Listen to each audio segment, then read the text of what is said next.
We're definitely going to be the underdogs going into the match against Team Liquid. They had a way better split. They have world champions. People didn't even expect us to make playoffs. Honestly, I'd way rather be David. Being glad sucks, and everyone wants to see you fall. Who's the protagonist? It's David. FlyQuest will find their fight! Who's the villain? It's Goliath. And Team Liquid are well and truly the best team in North America. I think a lot of new fans that just want a new team to win is rooting for us right now because we are kind of a no-name team. We have to outplay them in ways that most teams don't do against TL. Vanguard then makes his way into right back with Santorin line free. Lamps the fight will keep them alive, but here comes FlyQuest! If we're going to make it to the finals, this would be it.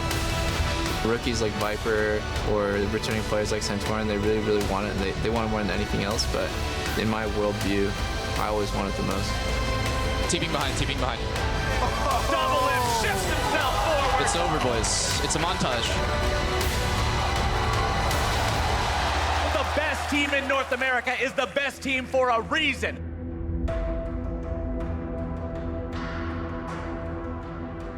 Welcome back to LCS Countdown, where because it's Sunday and I saw the producers snickering earlier, JatStats is probably around the corner. So, Robot, do your worst. I'm excited. Hello? Oh, maybe he died. Crumbs. Oh. I have a name Dash, but I know, deep down, you wish you were a robot like me, so I forgive you. I do. Let's jump right into Didn't ask for your JatStats. forgiveness. Question 1. Bjergson yesterday hit 102 playoff games, which is the most in the LCS all time. The player with the second most is in today's series. Doublelift. Who is it? Doublelift. Right? 100%. But wait a minute. Hang on, hold on. Xmithie? Hold on. I was thinking Xmithie. What maybe. if it's Vulcan days? Turtle? Vulcan, No. Turtle on TSM? On everything. He was on From the Because start, you right? also have to consider, even He though missed one split. Yeah, but even though think about the fact that like Doublelift They were in may have gone to relegation playoffs, sometimes. but they maybe got knocked out in They weren't quarters or good till semis. Like 2015. players who were on TSM Turtle. in the early years would have gone multiple series deep. Turtle into hasn't been in like the playoffs in like the past. All right. Yeah, he was. He was in Immortals So once. He was typically, on- That's like typically 2016. this is the death of me when I align with Mark. Don't listen to me. But I'm Turtle. I'm going with Mark. Doublelift. I'm Don't go committing with to it. Jay. Turtle. Jump and you jump, I jump. Turtle. The correct answer is WildTurtle with 86 games. We nailed it. I didn't think that was going to work. Hey, I was like, you should be more excited right now. Yeah, I was All surprised. right, that's a good start. Nice. Question 2.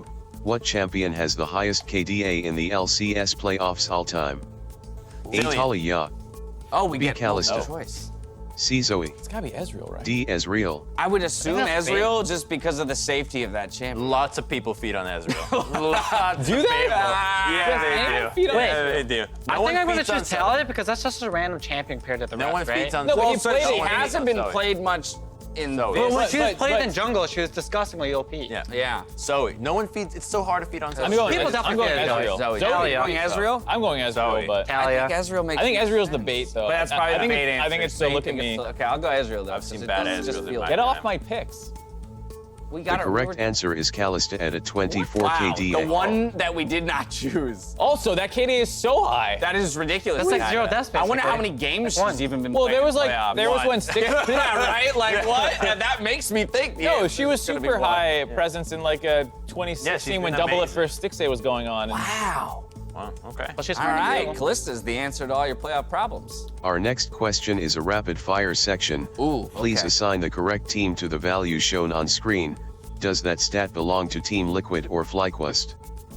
First just up, overall goal goal- Wait, differential at FlyQuest is 15. right. Team Liquid is left. Oh, okay. That sounds yeah, good. yeah. Yeah. I think I Yeah, agree with Fly Fly there. left. FlyQuest Team is right. Liquid's higher, Liquid. right? Yeah.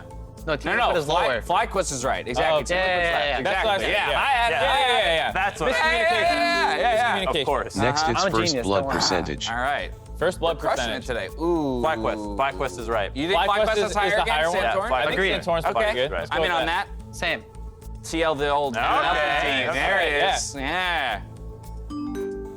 Look at us. Finally, All right, we're crushing Baron it. percentage. I missed the Callisto. Wait. Baron percentage. Baron Team percentage. Liquid on the right. TL's gonna get the one on the right, and Oh, yeah, for FlyQuest sure, on the for left. sure. Yeah, Sure. Team Liquid. Team Team Liquid, right. right. When you only lose a few games over the entire split, your Baron control is gonna be pretty solid. Yep. Yeah. Nice. We did well Look at us. We today. are crushing it today. Bring it on, Jat. Thank you, analysts. Oh, It's that's it. been He's a running great away. split. Yeah, you wanted He's like, more. I'm not going my anywhere, stats. but I've still been really great. You Wouldn't have. you agree? Yeah. Have a lovely time in St. Louis. Thank you. I hope to see you there. I appreciate that. Au revoir. I hope you're not there. All right. Time to move on and refocus in on today's series. Who's going to meet TSM in the finals? That's what everyone wants to know. So, hi. Hand me your prediction. Team Liquid 3-0, I'm sorry. 3-0. Calling the clean sweep here. Crumbs? Listen, I would love to see a world where FlyQuest can go all the way to MSI. You were talking about. I would. Them just yesterday. You were repping them. But just were like repping a 'em. politician, I don't always mean what I say. So I think Team Liquid has to take it 3-1. They 3-1. just look so good in regular season. You can't discount that. All right, it'll be a little bit more of a fight there, but what do you think, I'm Mark? copying Crumbs as well. 3-1 for me. It feels like these playoffs, we haven't seen very many 3-0s. The games always slow down. There's something that goes wrong in draft one of the games. So I feel like it should be a 3-0, but I'm just scared off of it based off what I've seen so far. Someone's going to play Sona Taric. Someone. So you think that's where the one loss comes from? No, It's I'm like just the like random. that kind of wonky composition comes out. Someone you lose picks one game, Jarvan, you got- you know. Yeah, there. Do you see Xmithie as a driving player? Yeah, Has he played it yet? I think he has. We can check on that. I'm confident in 3-0. You're I believe confident in the 3-0. They're a What, super what team. makes you so confident in that 3-0? I mean, they have a super team. They're supposed to be the best in NA. That's what they're touting for. Each player in every single row is top 3 in their relative position. Some are number 1, specifically their bottom lane. And for no reason should these guys go down here unless for some reason they're having an off day. You know how we do those like things where we pin our face on like who we think has the matchup? We Yes. would be on Team Liquid side for literally all 5. Okay. So I think that's why you're looking at the feels like a 3-0s and 3-0. the And three it's ones. not just, it'd be far on the No, I think for Xmithie, Except for Santorin. That was the closest. That's one of the 50-50 on closest. those. Oh, you go, oh, wow, how gracious. 50 in one matchup. TL across the board here on the analyst desk. Let's see if FlyQuest could do anything to prove them wrong here in the first game as we throw it out to Freak, Kobe, and Azale for the call. Thank you very much, Dash. Welcome to the Battle Arena. I am David Freak Turley, flanked by a couple of Bilgewater buds, Isaac, Azale, Cummings-Bentley, and Sam, Kobe, Hartman, Kensler. Fair enough. I like it. Bilgewater has a nice theme to it. I could go for Pirate. All right, we had a discussion of Bjergsen's pirate beard earlier on in the countdown, so I think it's a good thematic here for today. And Worked of out course, well for him. Cutlasses are out. It's time for an upset, possibly FlyQuest and Team Liquid doing battle. And we've got to say, despite the fact that the analyst desk, was all on the side of TL and, talked about those matchups being in their favor, these guys just played a couple of weeks ago and FlyQuest won, right? So there is the possibility of upsets. There is always the possibility that TL is not able to play this carry versus carry top lane style where they have struggled at times. We got to see what the drafts are going to give us. And talking to some of the players and staff members, they think this is going to be a lot more interesting than a 3-0. FlyQuest have been looking very strong recently, while Team Liquid ended the split with quite a few losses. Let's get into it, though. Lissandra, one of the bans right off the table here from Pobelter. This guy has been doing so much work for FlyQuest, roaming around, setting up teammates, and really playing well. Yeah, as you mentioned, we did get to see Pobelter just last weekend. They played Golden Guardians, 3-2 victory there, but it means that what they wanted to play was shown. It gives Team Liquid the early scouting edge. We haven't seen TL play on 9.6 yet, but we saw FlyQuest tested all the way to Game 5 in that kind of context. So that's going to be, I think, a little bit helpful on the ban phase. We're seeing Gangplank and Silas dropped away from Impact, giving him the ability to play this phase. Controversial pick here. Yeah? For Team Liquid that they're waiting over. It's a possibility. But the question I really have with Team Liquid is, as you'd kind of mentioned, the 3-game loss streak heading into playoffs, how much of that is really indicative of their level of play? How much of that was being a bit lax, as Kane talked about with Ovely this morning? That's the question that I have here. And I mean, some people were saying, people who were, the Team Liquid kind of supporters saying that, oh, well, they already locked in first, so of course they're going to experiment. Of course they're going to do these different things. The Jayce was one of those experimentations that wasn't really working out as well for them.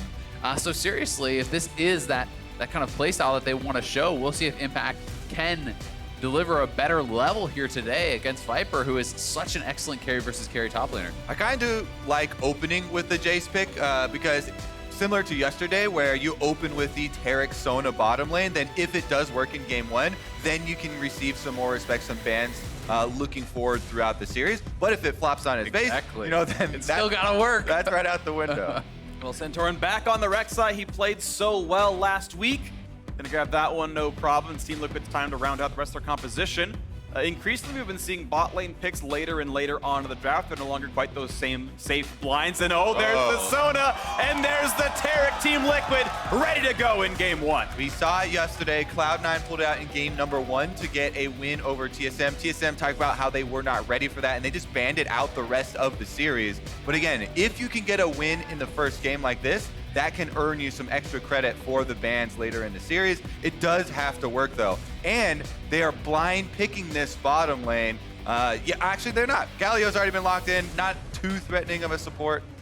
Yeah, there's a small chance that Galio gets flexed mid, and Irelia goes top, but very likely will be JayJ playing that Galio. And I've been hearing, a lot of discussion from pros about the fact that they feel you can pick extremely kind of, so to speak, greedy scaling ADs into this bot lane because they don't feel that in pro play they should be able to punish you heavily in lane. Things along the lines of Kog'Maw and Jinx, they feel that you can get away with and then just have superior DPS when you do come to that late game if you can survive to that point. Yeah, we saw Sven and Xmithie, they took the Vayne into it, got the early kill in lane with the Condemn against the wall on the Sona, who is squishy and susceptible to burst. And one of the big things yesterday with the composition that Cloud9 ran when they did have the Sona Taric was this Heck Room. Svenskeren had such a strong game on the Heck Room. He was multiple levels ahead of his opposing jungler. He had the hard engage with that champion to pair up with Taric, and it really did kind of bring the composition together. So I'm interested to see WildTL draft some of that hard engage because Taric Ultimate, I feel, is so much harder to use defensively than it is offensively when you have that guaranteed engage and you're forcing them to fight you into it. And watching these team comps play out, it does feel like any of these Sona Taric comps are very mid-game focused. When we had Svenskeren pop off, it was Warrior Trinity Force Second, right? It's a very mid-game spike champion. Sona can get to Archangel Staff and a Lich Bane, but she'll start to fall off from there. She's not going to have the same late-game impact as a 5-item Ezreal or Jinx or Sivir or Kai'Sa in this kind of case. So scaling mark into the bottom lane, if FlyQuest can withstand the 3-item spike in mid-game push, it can start to feel better for them, but you have to get through that against infinite sustain. And you are also combining that with the Jayce. Early lethality, Jayce is going to have a similar curve there and a different damage type of a threat. So Team Liquid are putting together a very strong mid-game for themselves here.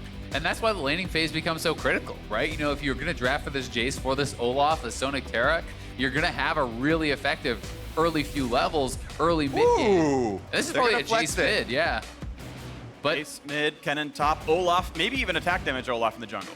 Yeah, I mean, very, very likely could be, Black Cleaver sort of style. I do think that Olaf pairs very well with the Taric. You send him in with your ultimate, and you can use the Dazzle off of him with the Bastion, hitting those stuns, giving the additional CC for the Olaf, who is going to be really powerful in those early minutes of the game. Both the Sona speed and the Jayce acceleration gate work very well for Olaf and Kennen as engagers for the team too. On the side of FlyQuest though, they have also locked in the Zoe for Pobelter, his game 5 winning champion, where he absolutely hard carried for FlyQuest to get them here today. He's on this once again. They have once again flexed the Irelia up to Viper, who talked about not even having that many recent games on Irelia, but having the confidence to play that flex for the team, and it worked out incredibly well. Now, Irelia versus Kennen top lane is one of the things people looked at as a possibility to help the FlyQuest upset happen. Get the carry versus carry matchup, let Viper hopefully win with experience in this kind of champion with a bit of aptitude on this kind of champion. And we'll see if they can withstand the mid-game spikes and if they can get into the late game. And WildTurtle can do the late game carrying that he had been doing throughout the back half of the split. It's time for the coaches to shake hands. Invert, always incredibly stylish. Here we go. Team Liquid were the favorites coming into the year. And for the first 15 games, you thought this is definitely the squad. A 14-1 start, but then a 3-game losing streak. Jensen, Doublelift, CoreJJ, absolute juggernauts in their roles. And FlyQuest, with a rookie top laner and a few new additions as well, have managed to make top 4. And it's time for the battle to join TSM in St. Louis. Who's going to make it through this best of 5?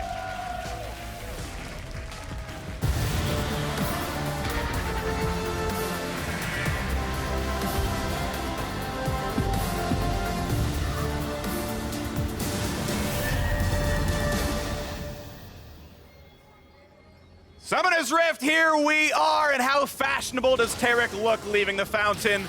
Another Sona Taric bot lane here in the LCS, undefeated in the playoffs, and Team Liquid already showing a little bit of something new, even though it's been seen before, as FlyQuest are gonna hope that Viper on Comfort and WildTurtle the same can make another best-of-5 series win. Big TL fans, though, going to have some questions. You know, is this the draft that you were expecting to see from TL? Doublelift has not had the best history on mages in the bot lane. This is more similar to that style. Impact, not the guy you usually want to see on carries, but here's an invade. A double stun. JJ's got to run away, but the core is already there to do some damage. Looking for 2 more shots to kill him. Will he have to burn the flash? Someone to heal might be enough. Will there be the extra auto attacks? Impact coming in to try to help out as well. Flashing over the wall, flashing to follow. 2 autos should be enough, and it is! Impact starts out strong in the top lane. They get another flash as well. Pobelter has to use the real flash on Zoe to escape from the bottom side. And that is Team Liquid already securing first blood for their top laner. Impact on Kennen now is going to have the extra money to get more aggressive. Yeah, I think FlyQuest made the read that it was a 5-man invade on TL on the top side to try to get wards up there. And you know, they saw some members of TL on the top side, so JayJ and Turtle think it's safe to walk in here on the bottom side and get those wards down. But Jayce, as well as Taric, waiting there and landing the double bastion. Yeah, running into the Taric stun here, they're able to land the double. JayJ taking way too much damage there. The rest of Team Liquid are here to help corral him. Impact flashing over the wall. Now, flashes expended here are going to need to be tracked by the junglers. Impact is ahead on Kennen. And in the range matchup, you want to try and threaten. But without that flash, you have to be so cognizant of where is Santorin. Rek'Sai, a very potent ganker early on, can go for those flash plays. And so that is why Impact right now is actually letting the minion wave sit in the middle. And speaking of Impact, he did not get time to recall, so the first blood does not affect the laning phase right now. No extra items brought in here for the fight. So it will still be a fairly straight up 1v1. And again, as you mentioned, flash down, despite getting first blood, Impact technically a bit behind. Yeah, I think he's going to have to hold on to that lightning rush, use it pretty defensively. You know, when you are in these awkward positions, you want to make sure that you're not using it too aggressively, because if a jungler shows up, you have no flash, you have no lightning rush, you're going to be so susceptible to going down.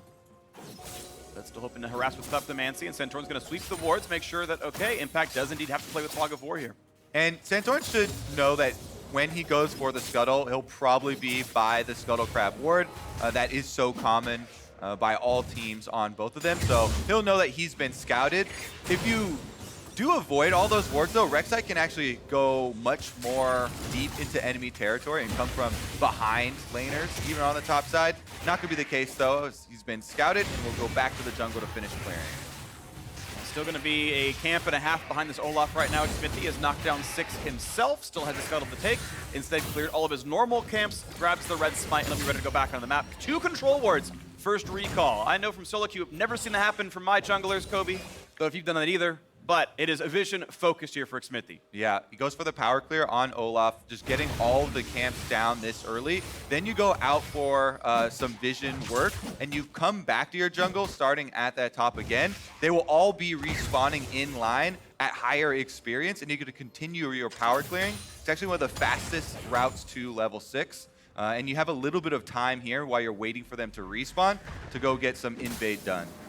Another really kind of interesting thing about this Sona Taric bottom lane is the access to double sight stones as you're going further into the game. You know, when you talk about mid-game and that being a lot of the power around that, you can play even more effectively around objectives like the early Barons because you have 2 people to heal you through the damage coming out of the Baron, but also because you have such a plethora of vision to actually be able to set up and kind of secure those objectives. That'll be something we see soon enough. As you're seeing, of course, it is CoreJJ taking all the normal farm as they wait for Doublelift to finish his quest. And then once that's done, Sona goes to back and getting all of the gold. Now, when we saw the C9 TSM game, actually, it was the Taric losing a lot of farm up to the pushing of Sven and Xmithie. In this case, Turtle and CoreJJ, or sorry, Turtle and JayJ, I'm going to get that wrong all series, have not punished Taric's farm, and he's actually left hitting just as well as the Kai'Sa. Yeah, and it's much more difficult when you have a melee champion at your side to try and punish the Taric Sona lane. So that's why they were so confident to lock this in after seeing the Galio early. You can see, though, how this lane can win through poke, right? You know, Doublelift is going to be able to focus almost solely on just poking and harassing. He doesn't have to actually farm, so you're playing this Sona, and every time Turtle is actually going for farm, you can be threatening to step forward and landing that poke, and as a result, Turtle has already expended his potion and is sitting about 2/3 HP. Go to sustain back as best he can. Nice little taunt. CoreJJ mostly actually shields it all with Bastion anyway. Not going to lose too much there, but looks like he'll stay safe for now as Doublelift gets 14 gold and can walk back to safety. And this lane really is going to be frustrating to play against if they can get you into those sort of poke battles, because not only is there Bastion shield, there's Guardian. Both of these champions can heal. Sona W also adds a shield during the trades. It is one of those things where when you're choosing fights against it as the FlyQuest lineup, you have to be sure that you're going to be able to have essentially that lethal damage, that you can actually fully finish them off, or they will start to heal up and sustain through those fights and really can look to turn things around. Just looking by the ward is the Olaf of Xmithie, and oftentimes you feel safe when you have that trinket down because you think it sees him and it doesn't. In fact, there is JayJ though, spots him. Infernal Rick doesn't slow, an easy walk out for the Olaf, but that's really unfortunate. Committed the control ward and everything and won't get the Drake. Yeah, got to be a little bit more sneaky if something like a blast cone over the top or something. JayJ wraps around, does find it out, so there'll be no sneaky dragons early on. Santorin just cruising back to the top side to continue farming here. And no rewards for the early play. And speaking of rewards, make sure you're logged into watch.lollysports.com so that for the entire series you can earn rewards for watching those games. Make sure you're logged in, watch the games. You can even still turn on Twitch chat. It's perfect. Incredible. Yep. And in the top lane, we do now know that it's going to be AP Kennen, very likely. The Revolver has come through. We did see yesterday actually a Gunblade build coming out on the Kennen, which I believe to be pretty atypical. It almost always is a Protobelt rush if you're going to go for that AP or sort of more hybrid build. And that, I think, is what would make the most sense with this sort of composition when you're talking about mid-game focus, when you're talking about forcing team fights. Protobelt, AP, dive in there, getting all that damage down, I think makes a lot of sense, and that's the style you want. Yeah, I like the Gunblade a lot more, specifically versus the Gangplank matchup. Irelia here, in fact, is going to be a bit worried about the all-in. Irelia now, post-level 6, has a Rek'Sai as the jungle. So for FlyQuest side, this is one of the big areas you want to look at, is the solo lanes here. Pobelter on the Zoe, he has been great at taking over games if you could get him an early lead. And Viper on the Irelia. This new guy, rookie of the split for FlyQuest, is on one of those carry champions in the top side. Meanwhile, Jensen back up. 0.25 seconds at work. Zoe Q cooldown nerfs prevent a second paddle start from landing, and Jensen's able to keep playing the landing phase. I heard that cheer for the Zoe Q nerf. I hear you, audience. Flowers is cheering at home as well. Yeah, no, he's like, it's not enough. He's still mad about it. All right, Santorin does have Flash, so it's a possibility here, but again, it's double level 6s for the supports. They have Taric ultimate, they have Sona ultimate for disengage here. See what can get done. And Xmithie may be spotted by this ward over by the Raptor, so that could give them a little bit more confidence to actually commit to it. But with him clearing down towards the bot side, it feels like a pretty small window to actually try to go for it, and doesn't feel like they're comfortable to commit. Yeah. I'd also say for FlyQuest, because of kind of the nature of how the compositions interact, they are not the ones who really need to force. If you're just happy to farm it out, then great. You know, FlyQuest, I think, is going to be very comfortable to opt into that sort of a situation. That being said, I don't think Team Liquid are up against the timer quite yet. Yeah, they're looking at the mid game. They've got like 20 good minutes left in them. Yeah. You're going to set up for that Baron. You're going to take a fight around like the second or third Drake, and that's where it really starts turning around. And first bits of lethality come through. Protobelt done for impact as well. That's free wave through when he wants it. As items keep stacking up, Turtle is also doing the more frequent nowadays build of Kaisa, which is Stormrazor first. Helps you get to those power spikes and the evolves early on. Gone are the days of BF little pickaxe, though I think it's still viable. As the wave is cleared, the Rek'Sai was near top, but Santorin not going to pull the gank. Yeah, I think it was more kind of holding around, waiting for a possible move from Xmithie. Whenever you see a big minion wave being built up, you have to guard against possible movements from the enemy team. Not going to be the case. Infernal Drake is available. Control wards have been laid, but JayJ keeps his watch over the Drake. Yeah, he's keeping a close eye on it, but as the side zones are now completing for the TL bot lane, Doublelift is ready, CoreJJ is almost ready. It gets not only much more difficult to actually ever really try to gank them, but an all-in top lane. Pretty good damage here. Going to put impact at half HP. Viper can keep putting in for attacks, but we need several Qs and no reset left. Can't go over any farther. Still decent damage and trades the ultimates out. Nice blue buff taken over by Xmithie. as they get the bot scuttle as well. And now as those items come through bot lane, they start feeling more comfortable. That top fight was actually important though, because Viper has such a big health lead now. There's no sustain on Impact. Even though they both have teleports, it's much more risky for Impact to leave. Viper gets control of the minion wave. He also has priority in lane, and that can dissuade Team Liquid from actually making that Infernal Drake play. Really does help out where the bottom lane, they were just getting invaded for FlyQuest, and they were having a little bit of trouble. And I think I'd even argue that the Kennen ult is probably more important for them to have at that Dragon fight than the Irelia ult, right? So that is, you know, another kind of beneficial trade there. You can see that the gold was very even between the bot carries, but look at the gold between the supports. Oh, and another all-in. Impact gets the stun and flashes in time. A single auto attack separated Impact from death. He cannot walk back up there. He started to walk back to turret. You got flash Q'd and just die. Yeah, Viper doing very well for himself, flexing on the top side here against Impact, a veteran in the league. Irelia taking control. Meanwhile, Pobelter doesn't have much mana left, but he's going to get the auto attack off. Yeah, I mean, it's Impact with the range versus melee matchup. It's Impact who started with first blood, and it's him being pushed out of the lane by Viper. This was certainly one of the ways in that a lot of people were talking about for FlyQuest is through this top lane, through advantages that they could establish there. And again, they win some momentum on the top side. They turn it into Infernal Drake here. They finish it up. And that is FlyQuest with some extra scaling for later. Keep in mind that Team Liquid still have a sizable gold lead off of the first blood and off of the farm. You have to keep in mind that about 1,000 of that gold lead is specifically the Taric versus Galio matchup. That sometimes doesn't mean quite as much. It really depends what comes through here. And I would say one of the reasons why people opt into the Sona Taric specifically for the double support bottom lane is that Taric does have decent scaling for team fighting for the way that they're looking to play through the mid game. And that can be, you know, another area where they do kind of rely on.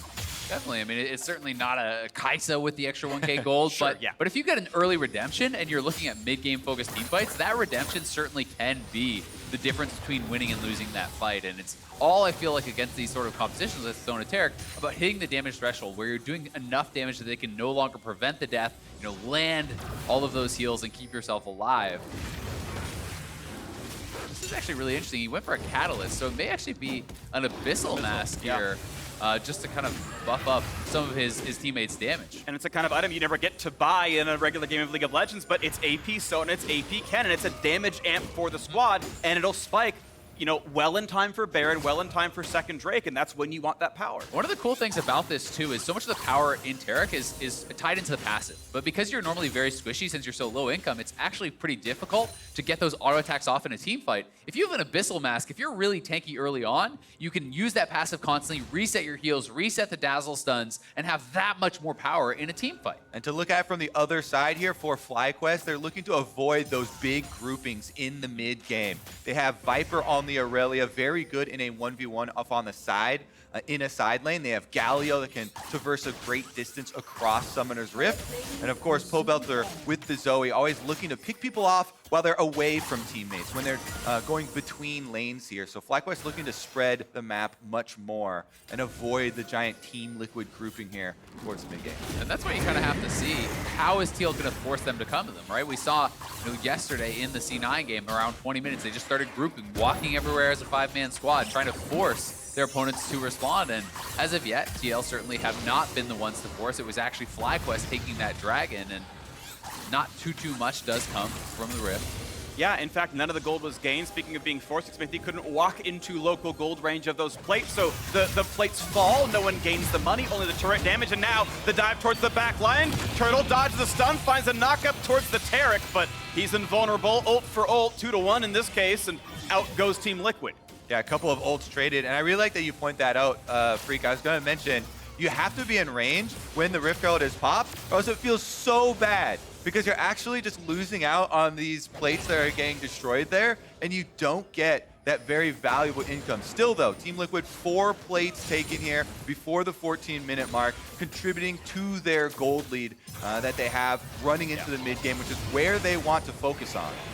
It at least contributes to map control. Those turrets a little bit more injured for when round 2 comes. They go for bigger pushes. You think back to Cloud9 versus TSM, an amazing series from yesterday, and it was through a mid-game team fight that C9 sustained back up and just kept pushing and kept pushing. Doublelift has his Archangel staff done, cheaper spells, lots of mana, and as Cloud Drake spawns in 80 seconds, that'll probably be a target of their attention. And you really can, when the Baron is coming up, sit on the Baron almost infinitely because Taric is nonstop resetting, using the passive. He can heal just about every global, it feels like, with that Taric heal. Sona is shielding you up, so you can sit on that and bait those objectives, hold on to those objectives much longer than a normal team. That's a really awkward into it. He's gonna have to cleanse, Pops it. Here comes Rek'Sai, this could be more of a fight. Jumps back around for a slow, nice jumps back as well. Going for round 2, the flash knockup, and that's the first kill of the series for FlyQuest. Santorin does not give up on the chase. They find the kill onto Jensen here. Throughout the entire jungle, they run almost into the secondary turrets, and they finally take him down. Nice stuff right there. Brings the gold a bit closer, within 2,000 here, as they've already got that Infernal Drake as well. And FlyQuest hoping to keep this series close, hoping to win it as well. Would be an upset, but they're looking pretty good right now. Jensen's a guy that we usually compliment so much on his fancy footwork, but barely tagged the end of the bubble there, cleansing and trying to get out of it. Let's take a look at the entire run, because this went from river all the way to tier 2 turret. Yeah, it looked like he was trying to flash over the full bubble, but just wasn't quite able to get it. Using the to the skies to gain a bit more distance from Santorin, does land the knockup, but then flash knockup comes through from Santorin, setting up for the Paddle Star from Pobelter, and not enough TL members there in time to bail him out. Well, nice stuff there in that fight. We still look at top lane being advantage for Viper as well, as we have Kennen walking back to lane. Both players have teleport if the play needs to be had. Taric almost has his ultimate back up. Shouldn't be a fight until that happens. JayJ in a similar state on the Galio. They can press R soon enough. This is Cloud Drake is alive, and with the 2019 changes, first Drake's pretty good. 3% move speed even in combat. Definitely true, and a lot of the key items are coming down. You constantly need to check inventories for things like stopwatches. The Kennen, a very important stopwatch to keep track of. Impact is full health, has both summoners, could join a possible skirmish on the bottom side, and both junglers are here. You got Olaf coming down. Here comes the first knockup. Nice little stun towards JayJ though as well. And here comes the teleports. Impact to join this one. This could be big. Stopwatch pop, but JayJ certainly going to die. He's going to taunt. He's still going to go down. Impact has both the kills now for Team Liquid, and it's time to go for the Drake. That should be an easy Drake for Team Liquid because FlyQuest have opted to keep Viper on the top side. So FlyQuest will push on the top side towards the turret, and Team Liquid are actually getting turret damage here to try and get first turret gold first. Yeah, they should be able to get it very easily, honestly. With 3 members down here, turret plating has already fallen, so there's not those additional defensive stats. As you do knock them down in a group, they'll be able to take the turret, they'll be able to take the dragon as well, and it looked like JayJ had a bit of a misexecution there. As he came out of the bush, he let his taunt go, and I'm not sure if that was something where he was charging up and preparing to flash in, and then they didn't have the play ready, but he essentially walked into TL without taunt even available. So nothing really for him to do there, and FlyQuest will be able to trade back turret on the top side. All of that gold is going to go into Viper's pockets, which is going to feel pretty good when you're trying to spread the map, when you're trying to avoid this TL squad. You want side lane advantage. Especially when they have the teleport advantage now. Irelia does have Trinity Force completed, so that kill threat is there. Let's take another look at it. Let's see. JayJ, as you're mentioning, in the brush here. Yeah, I think he just tried to bail out on it. Maybe he was considering going for a flash taunt, but then hesitated or decided they couldn't go for it. But when you're stepping forward without that taunt, you have little to no threat on the Galio, and essentially makes it that one-way trip. Now down he goes, and it means that second kill on the board. First turret, only worth 150 bonus gold, but it's still money in the pockets, and Team Liquid still sit at about 2,000 gold up with 1 Drake apiece. We talk about it being a mid-game composition. They're still growing for now. They have not passed their point of usefulness as Doublelift has got his sheen. He's getting closer and closer to Lichbane. That's going to be nice. Second lethality item coming in soon for Jensen. And Abyssal Mask very near for CoreJJ. So next spike's coming soon, and it'll be right in time for Baron. They certainly have not passed, their powerful point, but I would say that they need to get a lot of work done in this next 10 minutes. I think that is really their window.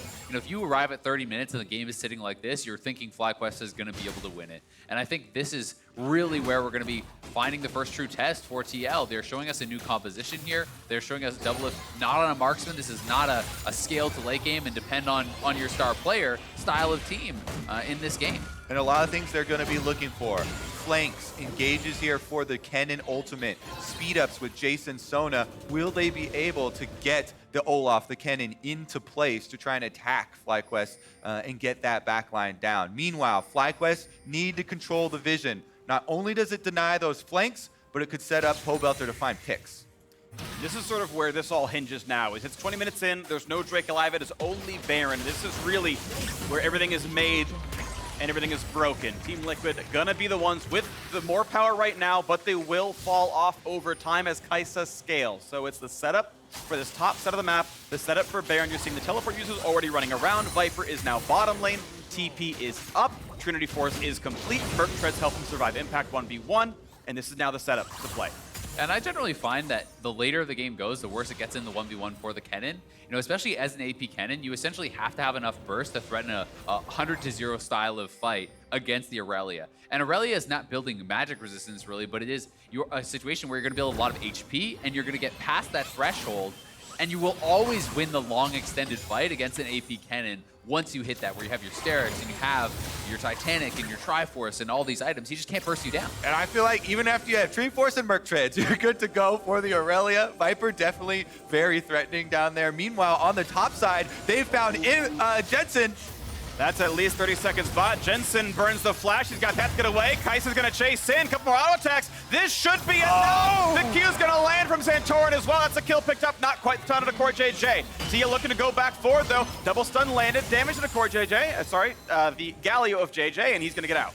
FlyQuest make a big play on the opposite side of the map, picking off the split pusher here. Jensen going down on Jayce is going to put a stop to the role they're trying to put together.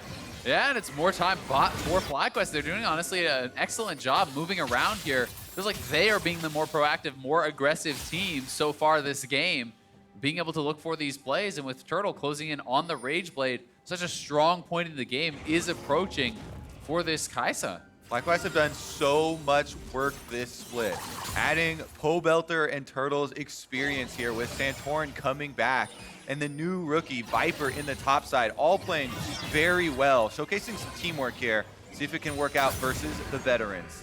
I mean, this is Pobelter against his old team, against the mid laner who was brought in to replace him. Pobelter won back-to-back championships with this squad, and then was shown the door, right? And certainly you want to take down that team. You want to prove that they made the wrong decision, that, you know, with this kind of band of upstarts, so to speak, you could take down the TL team who is made of world champions, who is made of superstars and millions of dollars. Back-to-back defending champions, Team Liquid, but FlyQuest looking to put a stop to that one.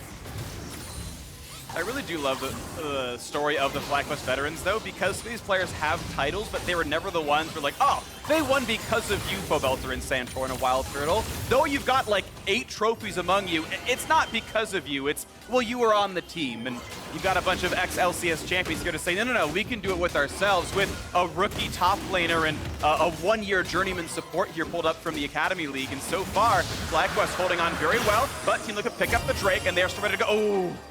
Oh, the taunt. Nice try. Oh, popping Spell Thief there for the extra move speed, dodges out, and then taunting Doublelift. I especially like that this is Pobelter and Doublelift exchanging in-game taunts, because they have been very active on social media as well. But Impact does get a turret during that time. Pobelter trying to hold them off mid. Looking for a bit of poke, finds a sleep, but the Q won't get much damage, but he takes it up anyway, and the siege continues. This is really what this comp does. Oh, the infinite health, lots of poke. Here comes the play. A knock-up in, Galio as well. Can they knock down one? They've gotten the first kill out of Sona. Doublelift is gone. In goes the Kennen, looks for turning it around, but not just yet. Viper is online for the double kill. Looks for number 3, can't find it just yet, but he might get it there. That 3 for Viper in his first playoffs. He's already won 1 series, looking for another, looking for kill number 4. They found the stun, and it is a quadra kill for Irelia, and the 5th is picked up. The ace picked up for Pobelter. And it is rookie of the split Viper with the deep teleport behind Team Liquid lines. Comes in, gets the quadra kill, secures the Baron for the team. FlyQuest are off to the races. That was incredible from FlyQuest, the ace on TL when TL is supposed to be strongest. Impact unable to catch anyone with that cannon. And the Irelia tearing through the entire team. Quadra kill, ace into Baron. Let's watch it one more time. Here's the TP at the bottom of your screen coming in. and it is the engage initially from FlyQuest, but Impact is going to come around on the right side with the Kennen. You think he may be able to catch the carries of FlyQuest, but he's not able to get on top of anyone. Santorin leads the charge, sacrifices himself, tunnels in on Rek'Sai, gets the good Galio placement, and then knock up onto the Doublelift to burn the Sona flash. Then Viper comes in, finishes off the kill. They destroy the backline and just steamroll Team Liquid. Uses his own flash, but also to guarantee the last kill comes through. You gotta know Viper is happy about that one. That's his current mind state. That's the live shot of Viper while playing League of Legends. At 25 minutes in, feeling pretty good about this one now, 4-0 on Irelia. It's the focus you can see in these guys, right? They are not getting hyped up yet. They know there's so much work to do, not only to win the series, but to win this game still. And they are staying laser focused here, wanting to close out this first game against TL. The ball is certainly in FlyQuest's court. TL is approaching kind of that 30-minute mark where you start to feel like this composition is gonna be falling off. We'll see if they can get something major done in the next couple minutes. Baron buff on for FlyQuest, keeping the pressure on the mid lane here. Outer turret should be taken down. They just buff up the cannon minion. Pobelter going for poke, and they protect the minion wave. It will do the work for them. Gets it down to about 1/3. A slow lance from Olaf. Xmithie recollects the axe, hits Turtle again, but he's going to feel fairly safe, and they're going to be just fine. Irelia and Kennen meet in the bottom lane as they wait for the mid lane to be cleared out as well. So far, no major scraps being done, but the next push is in. Baron's still on for 90 seconds. And with the cannon right here, this could be enough. More poke lands. Jensen at half HP. Galio joins in for a bit as well, and the health bars get lower and lower on that turret. Remember though, the poke doesn't really matter. It's just about the turret because Taric and Sona can sustain you forever, so they need to attack the health of the turret. They need to push them forward, and that is exactly what they are doing here. TL straight back to full, but Viper is pressing on that bottom side, and the clock is working against Team Liquid. All right, 3-3 now in turrets, and you're right, Team Liquid probably have to wait that minute for Baron to fall, but then not wait too long that we get to 4-item Kaisa. Look at the damage on Pobelter. What a great crescendo. They found their opportunity. Doublelift sets it up, and Jensen knocks it down. Doublelift able to get him back for the taunt earlier here. Xmithie is on the chase. Olaf going strong. Got Axe, is not going to find the first one, but now hasted by Sona could find the second. Nice blast come by some space as the bottom turret falls, as the rest of the team joins up, and he's going to take the empowered recall. So long-term a kill for a turret. That's an okay trade there as the Baron ticks down. One of the things to always look for when punishing Zoe, when Zoe gets really annoying when going for all this poke, constantly using her R, is when she uses it, she'll go right back to the point of origin there. Doublelift walks up, throws the Sona ultimate down, right on that tube, and he's going to be able to lock him in place. Yeah, they did get the poke down. It does come on this next R, stepping forward here pretty far, and Doublelift is ready and waiting, nails the stun. The ultimate from the Dazzle is going to follow up there too, rather the stun from Taric. And at the same time, Viper did take an additional turret on the bot side, so it was the two turrets going the way of FlyQuest, and Viper, in the midst of this, completes a third item. He is now on GA. This guy is monstrously strong. I would really like to see an additional healing debuff kind of picked up though on the side of FlyQuest. I do think that you want an Executioners pretty quickly here on Turtle against this much healing. This is now that next major breaking point. Something known with the Team Liquid squad is they've got to find their way around this next mid-game fight. The Drake is alive, and if you don't fight for this one, what will you fight for? Impact up to half HP, gets the shield. There's a sleep coming forward, gonna find a little bit of damage. No, not gonna find CoreJJ. Both are backs off. Crescendo's available, the ultimates all are right here as the Drake is now started. FlyQuest have to examine their battle lines. Look for the poke. Not going to find this one just yet. Down goes the Mountain Drake. Picked up there by WildTurtle. Will they be engaged? Drowsy onto one. A little bit of damage. Not going to find much of a stun, but now they're re-engaged. Looking to burn him down, and JayJ's going to drop. And here comes the re-engage. They're fast. They're furious. They were invulnerable. And the chase is in. Looking to find that second kill. Kennen's going to help for this one. And they're going to look to chase down Pobelter as well as Impact chases in. There's the death on the Santorin. Pobelter going to drop as well. 3-0 to Team Liquid. And WildTurtle has nowhere to go. Yeah, he's just gonna get chased on down. He does ult out, but Xmithie is behind him. There is no escape. And CoreJJ decided that fight with a single stun. He stuns JayJ immediately as he came in, shutting down the Galio. He couldn't even proc the aftershock, couldn't even get a taunt off before he went down. And just like that, Team Liquid are on the inhibitor turrets. They are running it right back to FlyQuest base. 20 seconds in the major respawns. Inhibitor itself is a guarantee. There's a chance they even look for the Nexus itself. They're cheating a bit forward, and they're waiting around. They They're wanna trying try to end. to at least get turrets, if not end the game. You can see these 3 minions must be cleared. Viper tries a bit. The turret's down low. Galio engages. 3 versus 5. Santorin. Turn it around. Santorin comes in, buys a bit of space, trying to run away. He's going to get back to the fountain, but the new wave is there, but the respawns come in. 1 turret drops. FlyQuest stay alive. Woo, FlyQuest are able to defend, and they keep Team Liquid off of the Nexus turrets. Very close there and using some flashes, but they're not done yet. Teleport for Viper. He can revive, he can look for the play. Impact is a bit low, there could be an engage. Galio ult not available. Viper looks for the stun, not gonna find it, goes in anyway. Doesn't find that either. Liquid slow. Lands. That's asleep. Olaf's gonna ult. They're gonna be able to run away from this one with Sona.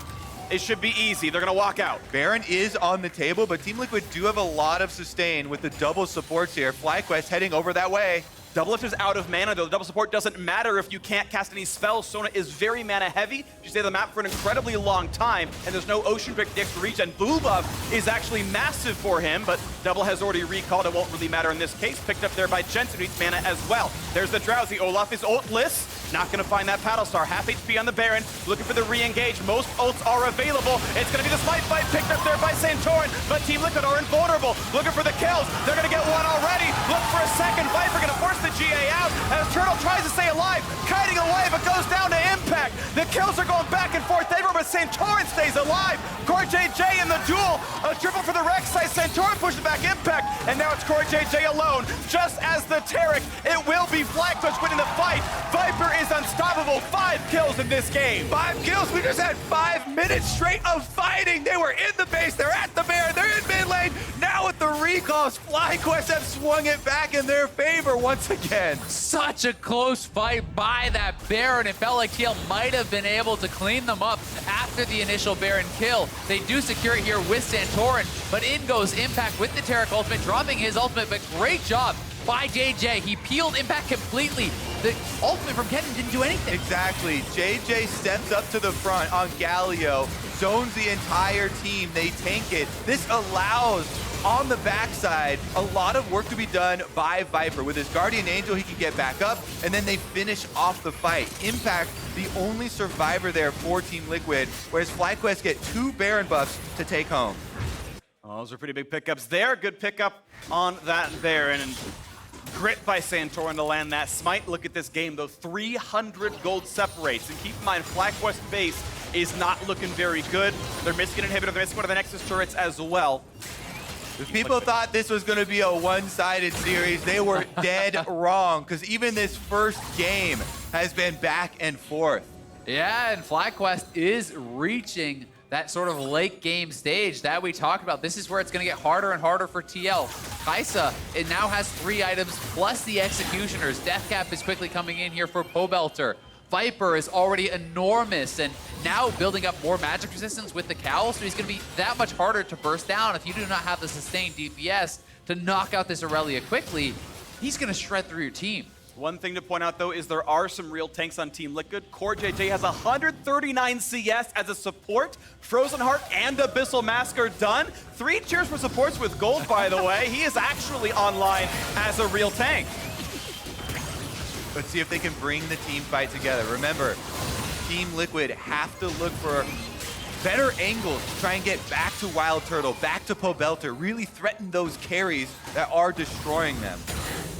Yeah, but so far, Impact has not been able to find those angles. He has a ton of gold in his pocket. He's got 4 items. He has his death cap complete, but he has yet to find that big ultimate where he's getting to the backline, where he's on top of Turtle and Pobelter, and that's really what he needs to look for. He needs to look for that big flank, for the TP and flying in behind to try to help them close out this game. The assassinations. Locket not far away from regular JayJ. One of these days I'll get it, hopefully before game 5. Mountain Drake picked up cleanly. Looks like FlyQuest unwilling to fight for that one. Mountain number 2 to TL, no problem, as top scuttle drops. Will despawn before Baron comes up. Not going to mean very much for that top river. Bottom inhibitor basically back on this wave. Should be defended.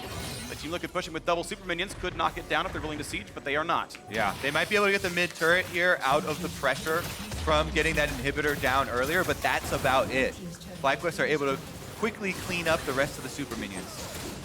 talking about items, talking about cleanup. Double death cap is done for Team Liquid. We talked about this comp being very mid-game focused, eventually getting outscaled. I still don't think that has yet happened. Still at 35 minutes, they look all right. And they have some absolutely absurd damage of what a Jayce Shock Blast can do with a Sona and Kennen over the top with their double death caps. A lot of AP there. Still think the clock is slightly ticking away though, and it is still on Liquid to be the aggressors. Waiting 2 minutes for Baron, probably actually possible as well. Yeah, I think it's so much down to execution at this point. I do give the slight advantage, just, composition-wise to FlyQuest at this point in the game, but TL still do have an incredible amount of vision control with double Sightstone. They have a lot of pinks in their inventory. They can look to set up around this Baron. That Baron is still a win condition for the game. There's an open inhibitor on the bottom side. There's only one Nexus turret remaining for FlyQuest. That is a way in, and that is a way to close this game out before things get out of control. Yeah, wow, we have so much anticipation towards where is Impact going to go, where is the Kennen flank going to come from. I have to commend FlyQuest. Santorin and Viper have done such a good job of getting good placement for the Galio ultimate, and that has really constructed their entire team fight and opened up space for a lot of the damage to be done. Important timers to consider. Guardian Angel not quite up for Viper, but very soon it will be. It will come up in time for the Baron fight. That's probably when they're actually going to fight for all of this, but worth remembering that was popped in the previous battle. Team Liquid did have enough damage to kill him, but that item was very, very useful. Not a ton of MR on him yet, though, still only just the cowl and the Merc Dreads. It's a fairly mage-heavy Team Liquid composition. Yeah, the GA critically, is coming up now, and also the bottom lane inhibitor has respawned, so there's not going to be that additional passive pressure coming in from super minions. But you do see Impact down on that bottom side, wanting to push this wave up, force someone to respond to it, so that TL can make a move on the other side of the map. But it's FlyQuest at that Baron pit setting up. I think this might be one of the last windows for Team Liquid where they have a really even footing, because Turtle's working towards his Infinity Edge, and this Kai'Sa is outputting tremendous damage. Once that gets completed, big chunk on the Doublelift though. In about 5 seconds, we'll be back to full. Yeah, there's Taric, there's Sona, he'll press W again pretty soon. Almost went into the one on Xmithie. Pobelter pretty low, or almost tagged, I should say, but not hit there either. And here is Team Liquid now in the Baron pit, putting the control wards down, getting rid of the FlyQuest vision. Rek'Sai with Tremor Sense makes it a bit easier, but Impact goes forward, finds a Q, finds a shock, and Pobelter down to 1/4 means he might have to recall. Yeah, they don't have the healers on their team. Pobelter losing this health really does matter, and TL trying to land this poke with this lethality. Jayce, they're trying to shove people out. They're trying to get advantage around this area, and they do have control of mid lane for now, but I think they're going to retreat back to the Baron. Yeah, I think this is incredibly important timing here. This is Team Liquid's window. That chunk on the Pobelter is going to buy them an opening. And there's the couple more wards coming down. It's Fog of War here for FlyQuest. They've got to face check everything and use Rek'Sai for the rest. Does have some vision with that. That is one of the late game importances of that champion, is they can play around Fog because of Tremor Sense. And it knows they are not getting baited on the Baron just yet, but it's still Fog of War for everyone else. And TL now is going to actually start it up. Remember, Sona, Taric in the pit. They can sustain this as long as their mana survive. Jensen and Impact are trying to zone it out. Impact is spotted, though. He's not in a flank position. TPing for a flank on the other side, though. Here comes the play. Baron's too low. Good smite picked up, but there's the engage looking for the refight, and it's not going to be enough just yet for the FlyQuest side. Kennen does massive damage. Galio joins the back line. 1-for-1 so far. Kennen for Galio. Revives Viper. He's dropping as well. A double kill now for Xmithie. Team Liquid get Baron and the team fight. What a huge victory for Team Liquid. They're chasing down Turtle, too. He's going to get crescendo. They're going to have the follow-through, and Doublelift takes him down. And now it's 4 versus 2 with a Baron buff. Team Liquid certainly have enough to close down game 1. Yeah, I think they can do it here. They're marching down. It's going to be up to a miracle from Pobelter or Santorin, but do they have enough damage to get through all of this healing and shielding? It doesn't seem likely. They're all full health. Lands a paddle star. Decent damage there. The chunk onto Zoe. One more shot. Doublelift finds another. 3-2-11 for him. And down go the last turrets. Team Liquid take back FlyQuest. 1-0 start to the series.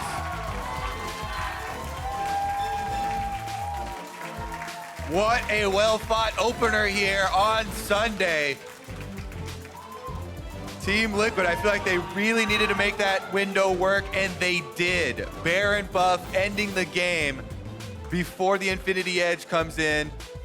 Such a big team fight for them. The timing there on the Baron just a little bit too quickly for FlyQuest. They didn't have people in position to go for the flanks and try and punish them.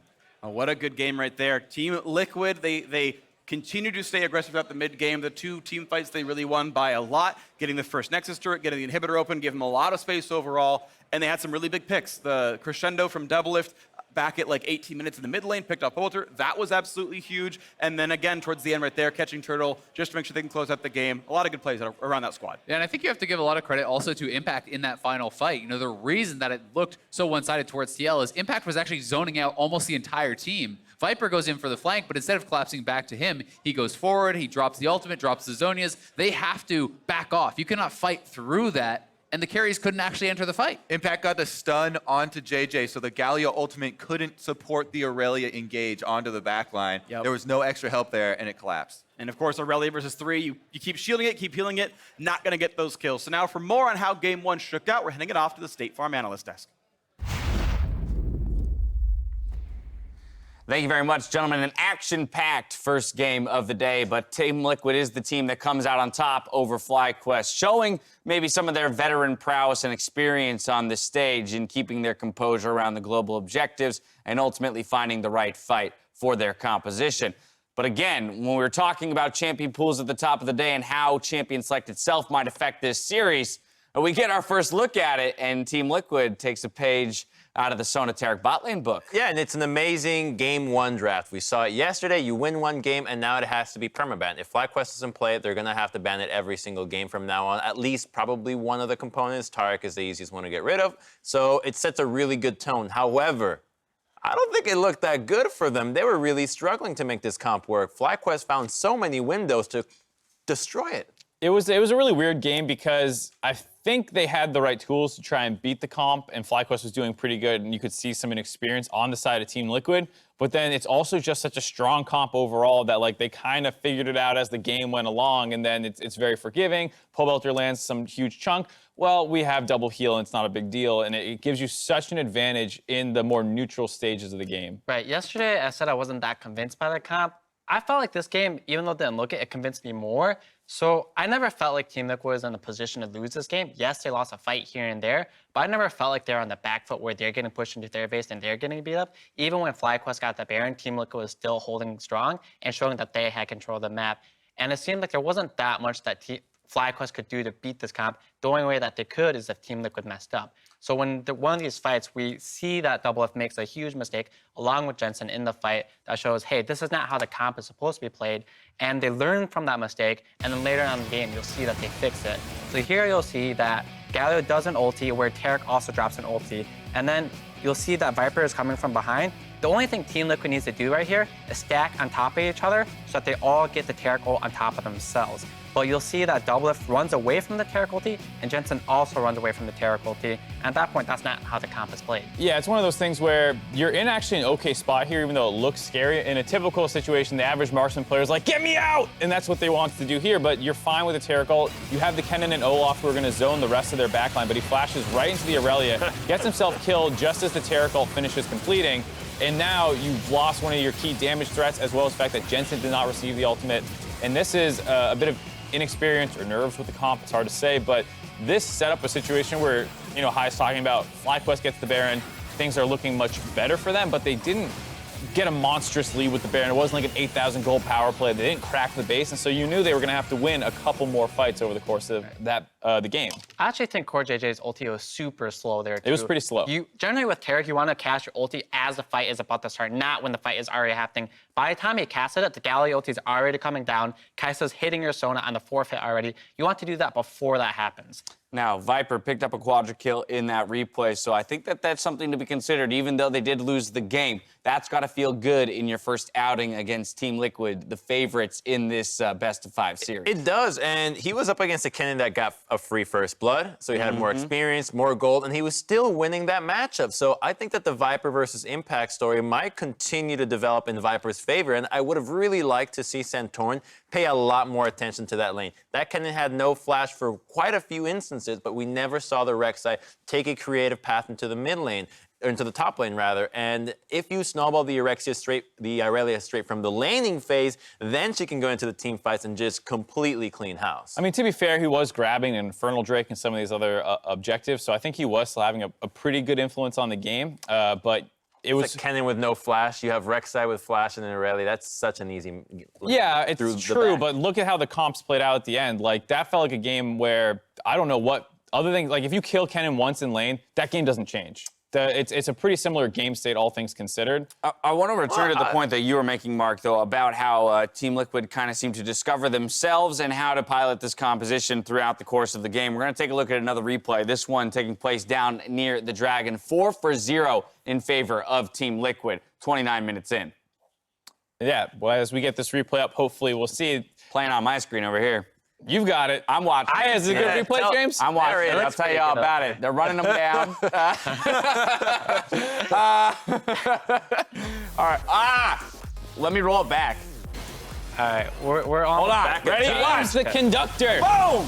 Right back to the top. This is how Team Liquid wants to play their team comp. Group as 5 people, cast the ultimate just as the fight is starting. There's nothing that FlyQuest can do here. You do not want to jump to 5 people that have the Taric ulti, and there's no way they can win that fight when Team Liquid is just JayJ definitely makes a mistake by E-ing forward and then Galio can't get out and the Taric ultimate's still up. But the other question is, how do you force the Taric ultimate out if no one ever goes in? And you get in this like weird chicken or the egg situation, which is why this comp is so frustrating to play against. Like I have not been convinced by anything I've seen played in to this comp to be like, oh, that strategically would have beaten it. I think you just let the fight stall out. You try not to fight. You force around objectives and make them come to you, and that way you can start to get some. But you saw what happened at Baron. Well, they went in.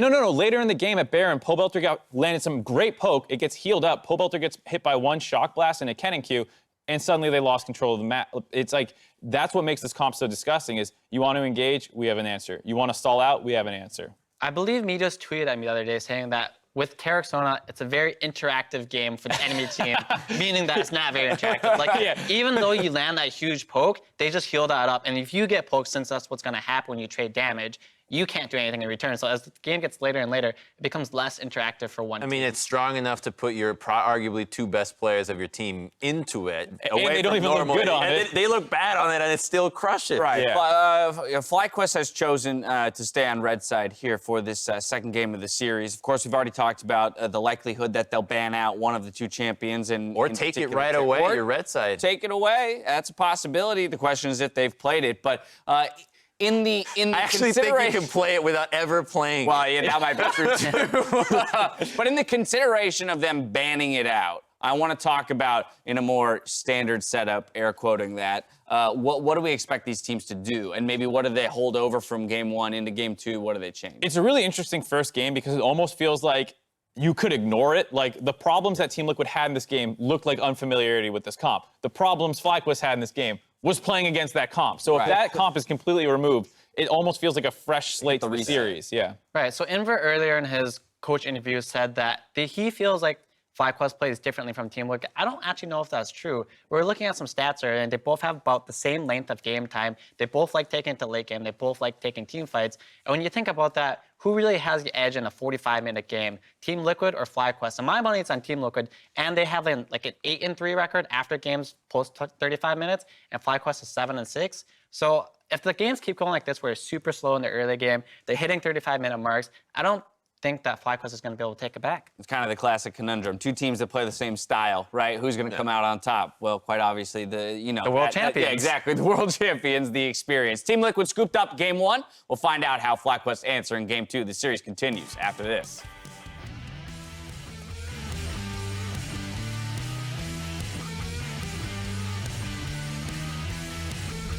Do you guys want Sona Taric? Yeah, I do. We talked about support. You're good, guys. Kane's worried. Can you assure him? We have never lost the scrim with Sona Taric Jayce.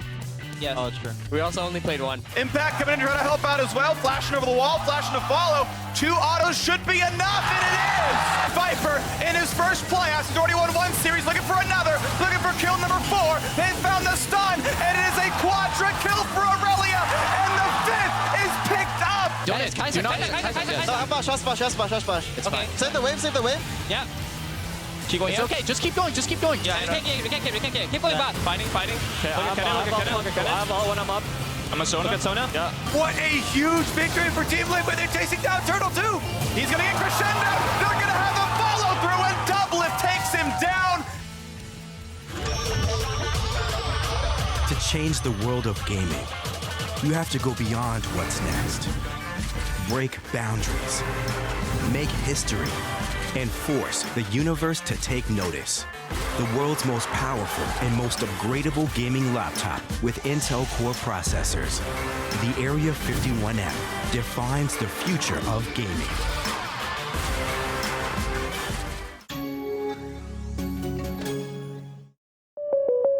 Oh no, are you okay, Mike? Yeah, got a pretty big fender bender here. Don't worry, State Farm's got you covered.